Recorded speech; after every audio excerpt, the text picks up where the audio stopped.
amigos, tudo bem com vocês? Hoje eu gostaria de falar para vocês sobre rivalidade entre irmãos e principalmente entre irmãos gêmeos.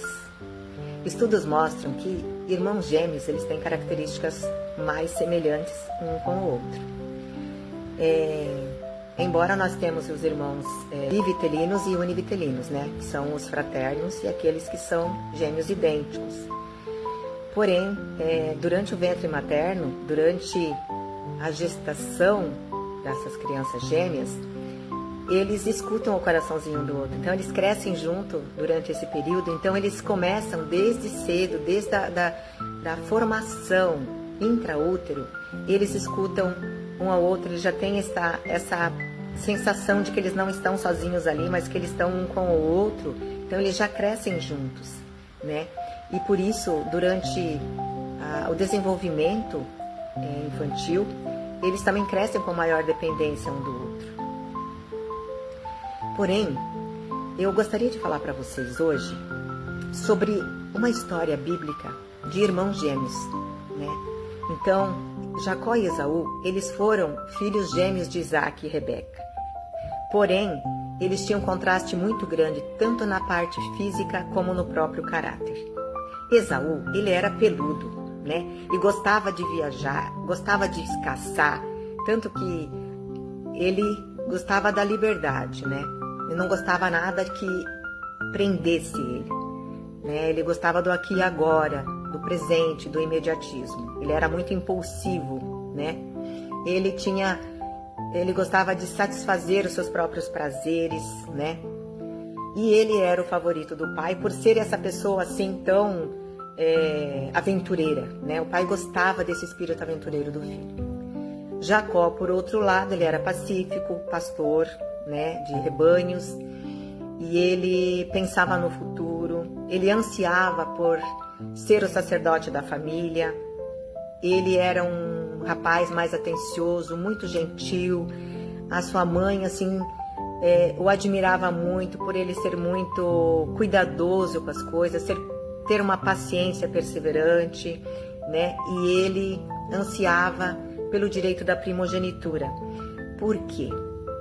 A primogenitura não dava só o direito de uma herança duplamente para o irmão, para o primogênito, mas também para ser o sacerdote do lar. Então envolvia a parte espiritual. Ele seria aquele que conduziria toda essa questão espiritual da família toda.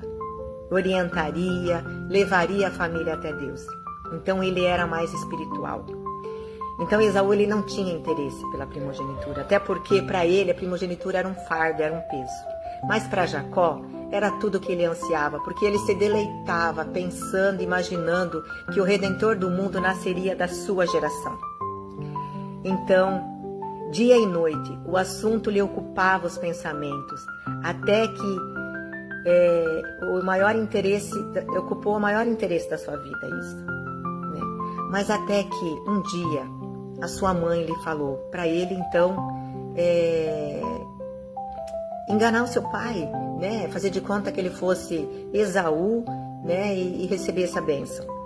Porém, Jacó resistiu muito a esse tipo de situação. Ele não queria fazer isso, porque ele tinha ouvido que ele seria o preferido, que Deus havia dito que o irmão mais novo seria aquele que receberia a bênção da primogenitura. Mas, como o ser humano muitas vezes quer ajudar Deus, né? Quer se antecipar, quer fazer as coisas por suas próprias forças e por seus próprios pensamentos, ele acabou fazendo o que a sua mãe pediu, né? Até que um dia houve uma situação em que Esaú chegou com a caça, estava esfameado, morto de fome, e Jacó tinha preparado um guisado de lentilhas. E Esaú pede então para que Jacó dê a ele de comer. E ele fala assim: eu até posso te dar, mas você vai ter que me vender o seu direito de primogenitura, já que você é o irmão mais velho. E Esaú falou assim: pode ficar com o meu direito, porque do que me adianta o direito de primogenitura se eu estou morrendo de fome? E aí fizeram esse acordo. Então, até que em algum momento, Jacó então se apresentou diante do pai, porém ele colocou uma lã, né, nos seus braços, assim. Esaú era muito peludo, né?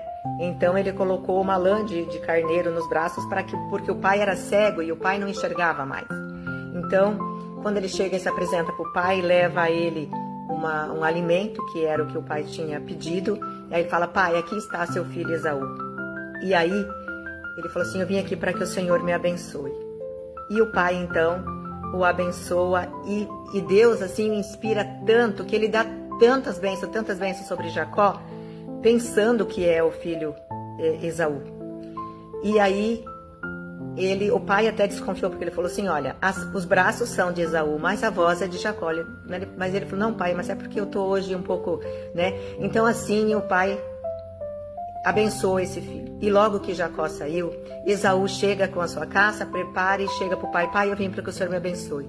E aí Isaac, então, ele entende que ele abençoou Jacó no lugar de Esaú. Esaú fica muito furioso, porque o pai diz que não tem mais bênção para ele. Então ele promete matar Jacó e Jacó tem que fugir.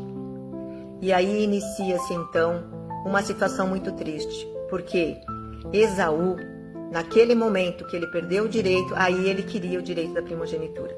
Então muitas vezes, meus irmãos, na nossa vida, nós não damos valor àquilo que de fato está nas nossas mãos. Aquilo que a gente nunca deu importância, mas depois que perde, as pessoas às vezes ficam furiosas, bravas e querem até matar o outro por isso. Então Jacó teve que sair de casa, nunca mais viu seu pai e sua mãe e foi morar muito longe, perto dos parentes da sua mãe. E olha bem, quantas vezes nós nos enganamos a nós mesmos pensando que podemos ajudar Deus, né? Então aqui nós temos uma experiência que nos mostra isso. Eu quero orar com você neste momento. Querido e amado Deus, nós te agradecemos porque o Senhor promete e cumpre o que o Senhor promete. E muitas vezes nós atrapalhamos as suas promessas na nossa vida. Mas pedimos que o Senhor nos ensine a esperar o tempo certo de todas as coisas. Desde já eu te agradeço, em nome de Jesus. Amém.